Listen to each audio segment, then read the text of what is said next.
श्रीमद्भागवत महापुराण।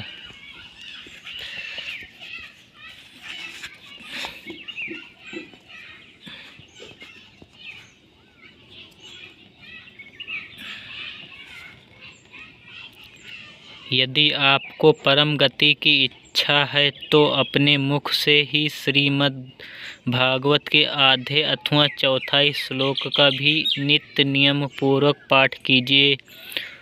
ओमकार, गायत्री, पुरुष सूक्त, तीनों वेद, श्रीमद्भागवत, ओम नमो भगवते वासुदेवाय, यह 12 अक्षर मंत्र 12 मूर्तियों वाले सूर्य भगवान, प्रयाग, संवत्सर, रूपकाल, ब्राह्मण, अग्निहोत्र, गौ, द्वादशी तिथि, तुलसी, वसंत ऋतु और भगवान पुरुषोत्तम, इन सब में बुद्धिमान लोग वस्तुतः कोई अंतर नहीं मानते। जो पुरुष अहर्निश अर्थ सहित श्रीमद्भागवत शास्त्र का पाठ करता है, उसके करोड़ों जन्मों का पाप नष्ट हो जाता है, इसमें तनिक भी संदेह नहीं है। जो पुरुष नित्य प्रति भागवत का आधा या चौथाई श्लोक भी पढ़ता है, उसे राजसूय और अश्वमेध यज्ञों का फल मिलता है। नित्य भागवत का पाठ करना, भगवान का चिंतन करना, तुलसी को सींचना और गौ की सेवा करना, ये चारों समान है। जो पुरुष अंत समय में श्रीमद् भागवत का वाक्य सुन लेता है, उस पर प्रसन्न होकर भगवान उसे वैकुंठ धाम देते हैं। जो पुरुष इसे सोने के सिंहासन पर रखकर विष्णु भक्त को दान करता है, वह अवश्य ही भगवान का सायुज्य प्राप्त करता है।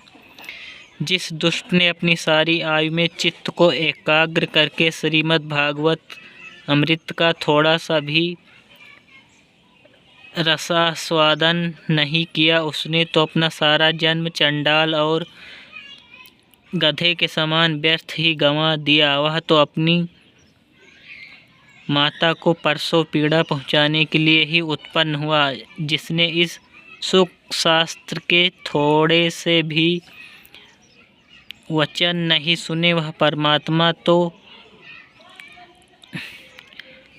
वह पाप आत्मा तो जीता हुआ ही मुर्दे के समान है। पृथ्वी के भार स्वरूप उस पशु तुल्य मनुष्य को धिक्कार है। यों स्वर्गलोक में देवताओं में प्रधान इंद्र आदि कहा करते हैं, संसार में श्रीमद् भागवत की कथा का मिलना अवश्य ही कठिन है। जब करोड़ों जन्मों का पुण्य होता है, तभी इसकी प्राप्ति होती है। नारद जी, आप बड़े ही बुद्धिमान और योग निधि हैं। आप प्रयत्न पूर्वक कथा का श्रवण कीजिए। इसे सुनने के लिए दिनों का कोई नियम नहीं है, इसे तो सर्वदा ही सुनना अच्छा है।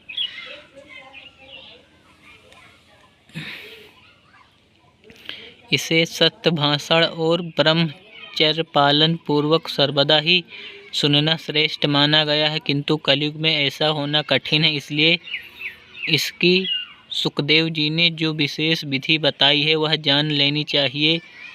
कलियुग में बहुत दिनों तक चित्त की वृत्तियों को वश में रखना, नियमों में बंधे रहना और किसी पुण्य कार्य के लिए दीक्षित रहना कठिन है। इसलिए सप्ताह श्रवण की विधि है। श्रद्धा पूर्वक कभी भी श्रवण करने से अथवा माघ मास में श्रवण करने से जो फल होता है, वही फल श्री सुखदेव जी ने सप्ताह श्रवण में निर्धारित किया है। मन के असंयम, रोगों की बहुलता और आयु की अल्पता के कारण तथा कलयुग में अनेकों दोषों की संभावना से ही सप्ताह श्रवण का विधान किया गया है। जो फल तप, योग और समाधि से भी प्राप्त नहीं हो सकता, वह सर्वांग रूप में सप्ताह श्रवण से सहज में ही मिल जाता है। सप्ताह श्रवण यज्ञ से बढ़कर है, व्रत से बढ़कर है, तप से कहीं बढ़कर है। तीर्थ सेवन से तो सदा ही बड़ा है। योग से बढ़कर है, यहाँ तक कि ध्यान और ज्ञान से भी बढ़कर है। अजी इसकी विशेषता का कहाँ तक वर्णन करें, यह तो सभी से बढ़ चढ़कर है। शौनक जी ने पूछा, सूत जी यह तो आपने बड़े आश्चर्य की बात कही। अवश्य यह भागवत पुराण योग वेत्ता ब्रह्मा जी के भी आदि कारण श्री नारायण का निरूपण करता है, परंतु यह मोक्ष की प्राप्ति में ज्ञान आदि सभी साधनों का तिरस्कार करके इस युग में उनसे भी कैसे बढ़ गया। सूत जी ने कहा, शौनक जी जब भगवान श्री कृष्ण इस धरा धाम को छोड़कर अपने नित्य धाम को जाने लगे, तब उनके मुखारबिंद से एकादश स्कंध का ज्ञानोपदेश सुनकर भी उद्धव जी ने पूछा।